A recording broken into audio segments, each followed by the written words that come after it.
Go ahead, man. I just had one yesterday or 2 days ago from a home advisor, a lead that I got. And the woman on her, like typically it's just like email, phone number.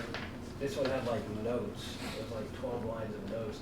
She had measured up each individual slab, patio, driveway, sidewalk, put all the dimensions on there. So She's like, helpful. well, I just didn't want, I didn't want you to show up and think I was trying to rip you off or anything like that. And I was like, I already don't want to work for this.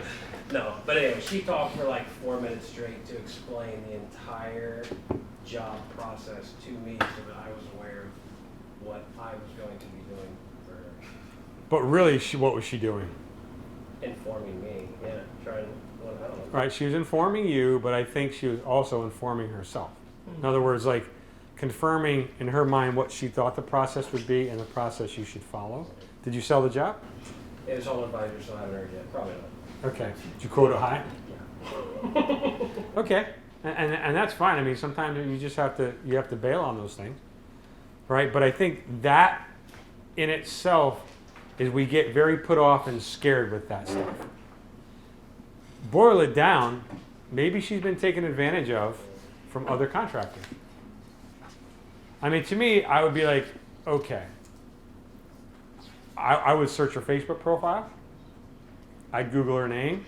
I try to find out a little bit and say, okay, has she, if you Google her name, you might find her, she's done other reviews and bashed other companies.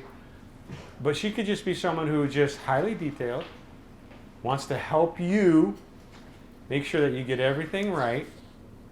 So that's one of those things, like, again, we all make those decisions, right? When the work's flowing, you're like, you know what?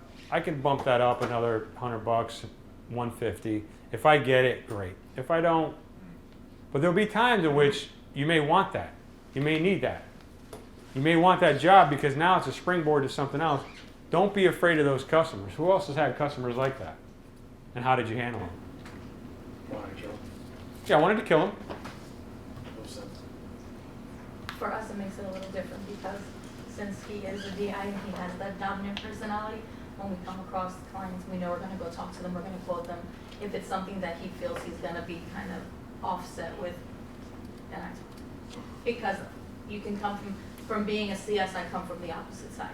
So you can kind of sense that they're going to ask more questions. You can kind of sense that they're unsure about what's going to happen or what, like you say, what the process is, how things are going to get done. So I'll answer questions that I would want to know before they can ask them. Right. So that they're more comfortable with the whole thing overall. And we've closed deals that way. So why is it harder for the DIs to answer all those questions? Because they just want to get it done. They know what they're doing. They just want to get it done. Get in and get out. I'm the pro. This is what I do. Do you tell a surgeon how to do his job? So we feel almost challenged when someone's asking all these simple rudimentary questions. I don't have time for this, man. I need a 25-minute conversation. I mean, in all reality, look, let's be real here, gang.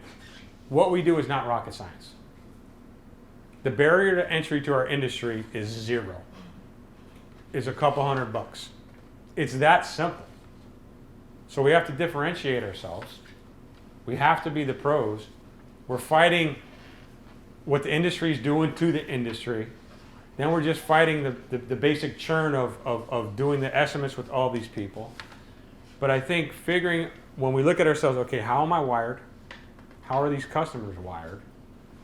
And I think you guys have figured out that whether you knew it or not, or kind of had that idea, like you're selling to your personality style, you're selling to your personality style.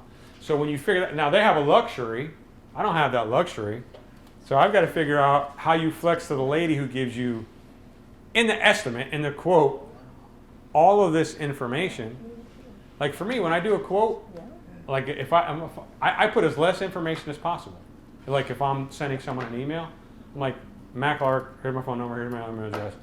Description, details, you'll figure it out when you get here. That's another way you figure it out. What information are you getting up front?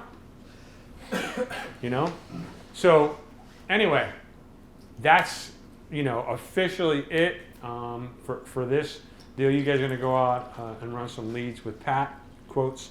It'd be interesting to see if you can peg the personality of where you're going. Let me ask you this: Do you have a better idea and understanding of some of the people that are closest to you now, their personality styles? And again, look, this is from experience in my marriage. I'm married. I was just married March 17th, 29 years. Okay. I couldn't figure out why my wife would get so uneasy when I would come hard discipline on the kids. Like, Cody, Josh, knock it off. Blah, blah, blah. You know, I'd pull the D, like, my house, this is what I'm doing, my domain, blah, blah, blah. Right? And my wife would just shut down. I'm like, Karen, what's the problem? I figured out that she's in high S. And high S is like predictability, status quo, harmony. And that harmony, once I began to figure that out, was like, okay. It just helped my marriage. So just understanding these personality styles, I'm just telling you, gang, will help you in a lot of different areas of your life. And then when people get bent and twisted, you're like, okay, that's why they're asking. You know what I do sometimes? I'll intentionally, if I think the person needs to know, like when I tape up the locks with a little blue duct tape, I might leave one on the back of the house. Done that? Yeah. It's like, the C might be like, oh, you missed a detail. But what it's also saying is like, oh, you tape these up. Yeah. Now, do I do it on every job? No. I'm just being real with you because I'm looking at the house. I'm like, all right, man, you got a Lowe's door with quick set locks. I mean, I'll lightly hit the door and I'll quickly rinse the lock set. You're good. You got rub bronze. You got all those other things. It's a different ballgame. But taping up stuff, trying to be diligent like that, I'll leave maybe that tape over the external cover in the back of the house. That way, when they're mowing the grass, they're like, oh, what's that blue thing? Oh, cool. They tape up. Those are just little indicators. And for the right personality, for some personality type, it's not going to hurt you, but for other ones, it's going to help you. So anyway. Y'all are free to go, do what you want. I'm not going to hold you here, but good stuff.